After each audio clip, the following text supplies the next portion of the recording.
Hello everyone. Let's talk about some interesting thing like a sugarcoating teacher or a teacher who is going to teach you everything straightforward. Let's discuss it, okay?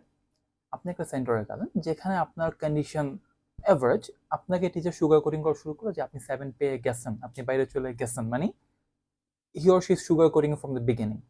So it can have to scenario. Number one, আপনি motivation বেশি পাবেন, আর number two, আপনি পড়াশোনা ছেড়ে দিবেন।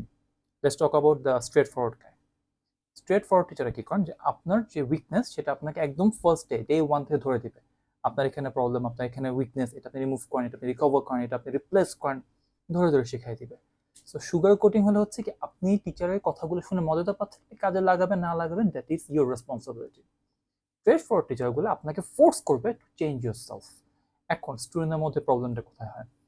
দে think the teacher who are straightforward are the enemies, কারণ তাদের ধারণা তাদেরকে ভালো করতে যাচ্ছে যারা, তারা তাদেরকে পেইন দিচ্ছে, বকা দিচ্ছে, ছাড়ি দিতেছে।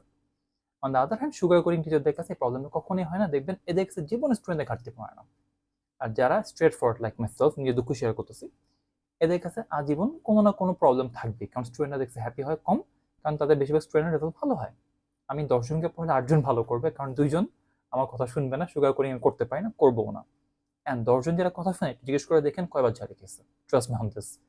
আচ্ছা, এখন যদি রেজাল্টটা খারাপ হয়, ব্লেমটা কার হবে? স্টুডেন্টের ব্লেম তো পরে, সবার ফার্স্টে সেন্টার খারাপ ছিল, টিচার খারাপ ছিল, এক্সামিনার খারাপ ছিল, কথা কথা দোষ সবার, স্টুডেন্টের দোষটা কিন্তু হয় না।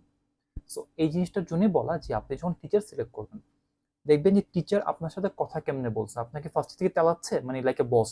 কারণ টিচার কিন্তু আপনার এমপ্লয়ি না, okay, and you are not the employer. Teacher আপনাকে as a mentor, after the parents teacher responsibility কিন্তু সেভাবে আসে।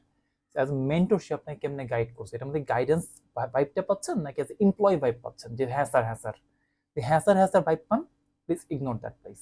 কারণ যদি ওখানে আপনাকে হুজুর হুজুর করে, not in a proper place. আপনি ওখানে যাবেন, টাকা দিবেন, ওদের সার্ভিসিং চলে আসবেন, ইটস নট লার্নিং। লার্নিং এর ক্ষেত্রে খেয়াল রাখা লাগবে যে যার সাথে আপনি ক্লাস করবেন, the teacher, are you having personal interaction, সেই পার্সন আপনার সাথে কথা কেমনে বলছে, আপনাকে আপনার ফল্ট ধরে দিচ্ছে কিনা, আপনাকে আপনি ইম্প্রুভমেন্টে পুশ করতেছে কিনা। আপনার পোটেনশিয়াল সাপোজ 7-এর, আপনাকে সে কতবার পুশ করছে, আপনার 7-এর পোটেনশিয়াল আপনি একটু পুশ করেন, তাহলে আপনি ওইটা টাচ করতে পারবেন। আবার অনেক সময় দেখা যাচ্ছে স্টুডেন্টের পোটেনশিয়াল 5-এর, তাকে যেমনি হোক গুতায় কাছে 6.6-এ নিয়ে আসা, 6.5 না পায় 6-এ নিয়ে আসা, যেন তার অ্যাটলিস্ট ফিসের কাজটা হয়ে যায়।